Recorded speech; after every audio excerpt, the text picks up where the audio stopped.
Hello everyone. आज हम lesson 5 पढ़ेंगे ई अधिगम। ई अधिगम को प्रायः इलेक्ट्रॉनिक लर्निंग कहते हैं। ई अधिगम का फुल फॉर्म क्या है? Electronic learning.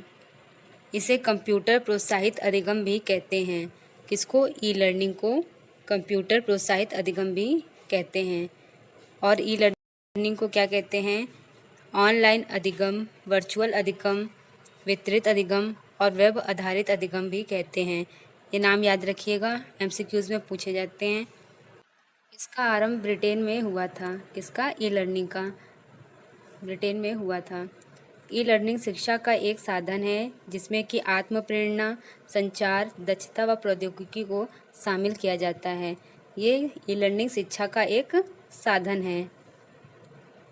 Next, e learning प्रणाली शिक्षा की वैकल्पिक प्रणाली नहीं है, अपितु एक नवीन शिक्षा की प्रणाली है। वैकल्पिक प्रणाली यानी कि ये ऑप्शनल नहीं है, ये एक नवीन शिक्षा की प्रणाली है। ई लर्निंग का उपयोग दूरवर्ती शिक्षा, प्रौढ़ शिक्षा, सतत शिक्षा, व्यावसायिक शिक्षा आदि ऑनलाइन शिक्षा में विश्व के अनेक देशों में किया जाने लगा है। जैसे कि दूरवर्ती शिक्षा, डिस्टेंस एजुकेशन, और व्यावसायिक शिक्षा, ऑनलाइन शिक्षा। ये ऑनलाइन तो हर जगह चल रहा है, तो यही ई लर्निंग का अनेक देशों में किया जाने लगा इसका उपयोग। टॉम कैली तथा सिस्को के अनुसार ई लर्निंग के द्वारा सूचना संप्रेषण यानी कम्युनिकेशन की सहायता से शिक्षा तथा प्रशिक्षण दिया जाता है। ये टॉम कैली और सिस्को का कथन है। ब्रॉनडोन हॉल के अनुसार जब अनुदेशन का संचार आंशिक या पूर्ण रूप में विद्युत यंत्रों के माध्यमों की सहायता से तथा वेबसाइट व इंटरनेट अथवा बहुमाध्यमों सीडी, रोम, डीवीडी से किया जाता है, तब उसे ई लर्निंग कहते हैं। ये किसने कहा था? ब्रॉनडोन हॉल ने कहा था। जब किसके द्वारा? वेबसाइट व इंटरनेट अथवा बहुमाध्यमों जैसे सीडी, रोम, डीवीडी से किया जाता है, तब उसे ई लर्निंग कहते हैं। नेक्स्ट, ई अधिगम में इंटरनेट प्रणाली का उपयोग किया जाता है। जैसे कोई भी आप ई लर्निंग कर रहे हैं, जैसे भी ऑनलाइन लर्निंग है, उसमें इंटरनेट ज़रूर होता है। इंटरनेट नहीं होगा तो ये अधिगम नहीं हो पाएगा। ये रोशनबर्ग ने कहा है, कथन है इनका।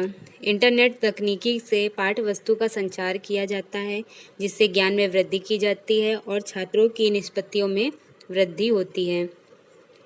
ये भी रोशनबर्ग ने कहा है। नेक्स्ट, यह अधिगम स्वनिर्देशित होता है। ये इम्पोर्टेंट लाइन है, स्वनिर्देशित होता है। विद्यार्थी अपनी आवश्यकता अनुसार पाठ्य वस्तु का चयन करता है। आप जैसे यूट्यूब पे कोई भी चीज़ सर्च करते हैं तो वो अपनी आवश्यकता अनुसार आप उसको सर्च कर लेते हैं, इसलिए यह अधिगम स्वनिर्देशित होता है। ये अधिगम कक्षा अधिगम से मितव्ययी तथा तीव्र होता है। ये अधिगम में तुरंत आप सर्च कर लेंगे, तुरंत आपको वो चीज़ मिल जाएगी, इसलिए आपको किसी शिक्षक की भी ज़रूरत नहीं होगी और वो बहुत जल्दी भी हो जाएगा।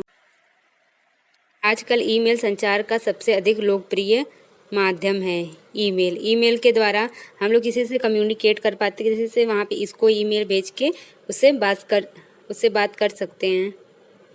ई अधिगम के प्रारूप यानी मोड्स: आलंब अधिगम या सपोर्ट लर्निंग, मिश्रित अधिगम यानी ब्लेंडेड लर्निंग, पूर्ण ई अधिगम, कंप्लीट ई लर्निंग। आलंब अधिगम यानी सपोर्ट लर्निंग मल्टीमीडिया, इंटरनेट तथा वेब टेक्नोलॉजी का प्रयोग कक्षा शिक्षण के दौरान शिक्षण तथा अधिगम दोनों ही कार्यों में सफलता प्राप्त करने हेतु कर सकते हैं।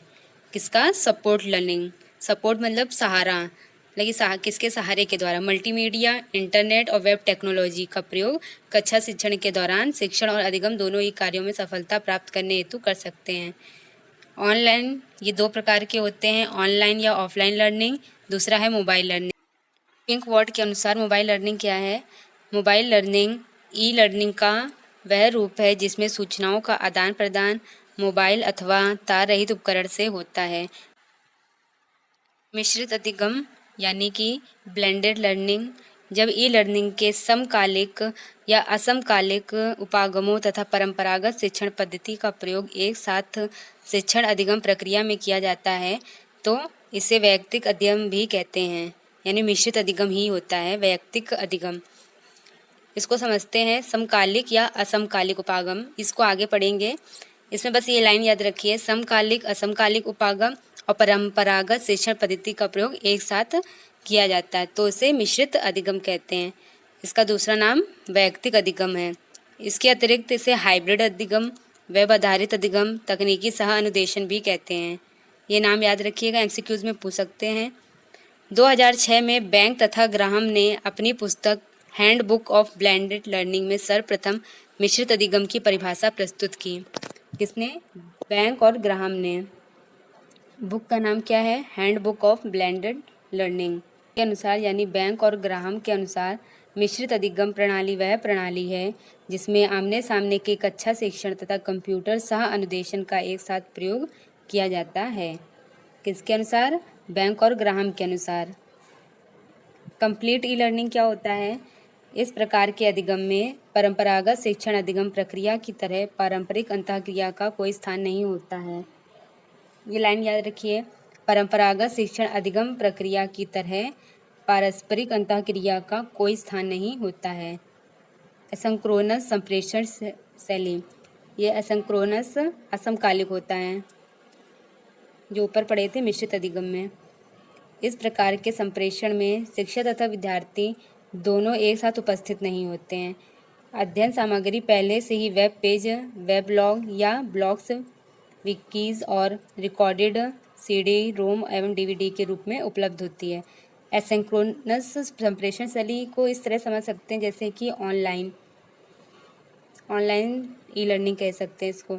और सिंक्रोनस संप्रेषण शैली क्या होता है? शैली में शिक्षार्थी एवं शिक्षक दोनों एक ही निश्चित समय पर इंटरनेट पर ऑनलाइन चैटिंग या ऑडियो वीडियो कॉन्फ्रेंसिंग के लिए उपस्थित होते हैं। सिंक्रोनस में मतलब कि रिकॉर्डेड रहेंगी वीडियो, आप उसको देख सकते हैं बाद में, यानी यूट्यूब हो गया, ऐसे जगह या ऐप पे रिकॉर्डेड वीडियो होती हैं, वो होती है सिंक्रोनस। और सिंक्रोनस में लाइव ऑनलाइन चैटिंग या ऑडियो वीडियो कॉन्फ्रेंसिंग यानी कॉन्फ्रेंस होती है।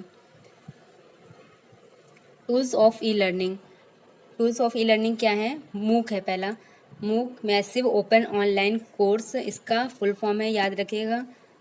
यह इंटरनेट आधारित मुक्त अधिगम प्रणाली है जो प्रतिभागियों की बड़ी संख्या के लिए निर्मित किया जा सकता है। कौन? मूक। मूक शब्द का प्रयोग 2008 में दवे कार्मियर ने किया था। किसने किया था? दवे कार्मियर ने किया था। दवे ने जॉर्ज साइमन एवं स्टीफन डाउन द्वारा विकसित मुक्त online course connectivism and connective knowledge course के लिए किया था। क्या? मूक का इस्तेमाल। मैसिव शब्द मूक का है, एम का फुल फॉर्म। मैसिव शब्द एक समय में अनगिनत विद्यार्थियों को कोर्स में प्रवेश देने की क्षमता को प्रतिबिंबित करता है। मूक में एक बार में कई प्रतिभागी भाग ले सकते हैं। अनगिनत विद्यार्थियों को कोर्स में प्रवेश देने की क्षमता को प्रतिबिंबित करता है। यह औपचारिक शिक्षण एवं प्रमाणीकरण के लिए अधिक उपयुक्त नहीं है।